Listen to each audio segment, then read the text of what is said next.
My journey here, I went to Mount Pleasant, Central Michigan, for my undergrad and my master's. And then I worked in politics for a few years, which brought me to the Metro Detroit region. I was a regional director for the state party. From there, moved to Columbus for the end part of the campaign, got married, moved to Toledo. I would say I'm still in a learning curve about knowledge of Africa. I know a lot about Nigeria and my husband's family history, but I wouldn't necessarily say that encompasses the entire continent. So my expectations about democracy in Africa would be, I expect to see probably some unrest with the election, just given the nature of emerging democracies, the little bit I know about it. The perception of whether or not the elections are legitimate, I think might be more challenging than it is in the US. I would expect participation to be higher.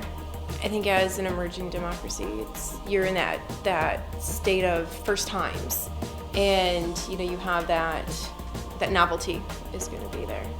Looking at biometric voting in Ghana, I'm hoping to discover whether or not the system will increase voter turnout or depress it.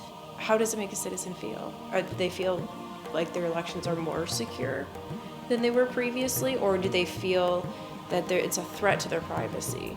I think in my very first blog, I probably would write a lot about what I don't know, such as participation prior to this election cycle, citizen attitudes prior to this election cycle, so maybe some other government initiatives that they've done that have been successful with regards to the voting process.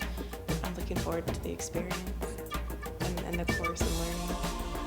And honestly, I'm looking forward to not only going there and then coming back, but then developing the conference papers afterwards.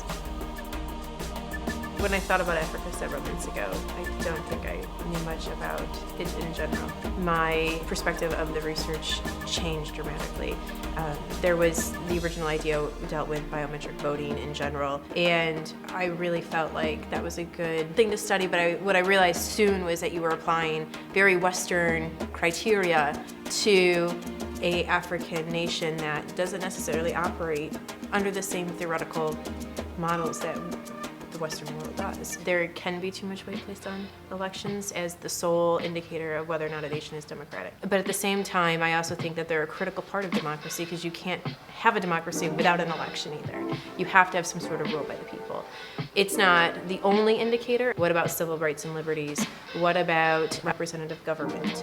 So yes, there needs to be an emphasis placed on elections. I think it's critical to a democracy, but I don't think it's the only measure we should use.